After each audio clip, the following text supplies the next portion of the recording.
உண்மைகளை உரக்க சொல்லும் ஐநியூஸ் 360 கோணத்திலும் நடுநிலை செய்திகள். உங்களுக்கு தோல்விதான் கிடைக்கும் என்பது பீகார் சொல்லிய முதல் பாடம். இரண்டாவது பாடம், ரோஹிணி ஆச்சாரியான யார் தெரியுமா? லாலுவோட மகள். இன்னைக்கு ஒரு அறிவிப்பை வெளியிட்டு இருக்கிறார்கள். என்ன அறிவிப்பு என்றால், அரசியலை விட்டே நான் போக போகிறேன். யாரு? வாரிசு, லாலுவோட வாரிசு.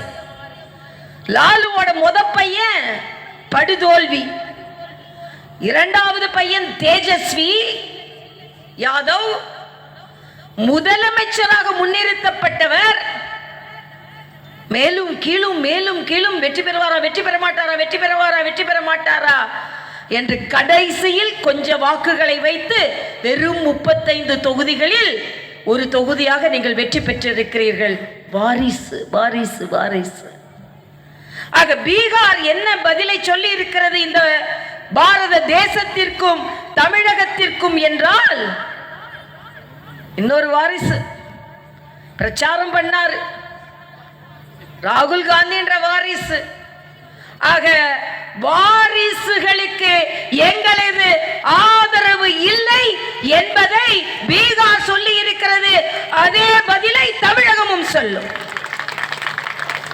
தேஜஸ்விக்கு என்ன நிலை வந்ததோ, இன்றைக்கு ரோஹிணி ஆச்சாரியா ஒரு அறிவிப்பை விட்டிருக்கிறார். ஐயோ எங்களை விட்டுருங்க, வாரிசுகளை எல்லாம் நீங்கள் ஆராதிக்கவில்லை, அதனால் நாங்கள் உங்கள் அரசியலை விட்டே போகிறேன் என்று சொல்லும் நிலைமை இங்கே உள்ள வாரிசுக்கு, துணை முதலமைச்சருக்கு வர வேண்டும்.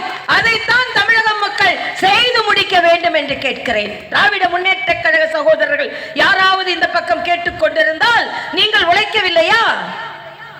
உங்கள் தந்தைகள் உழைக்கவில்லையா?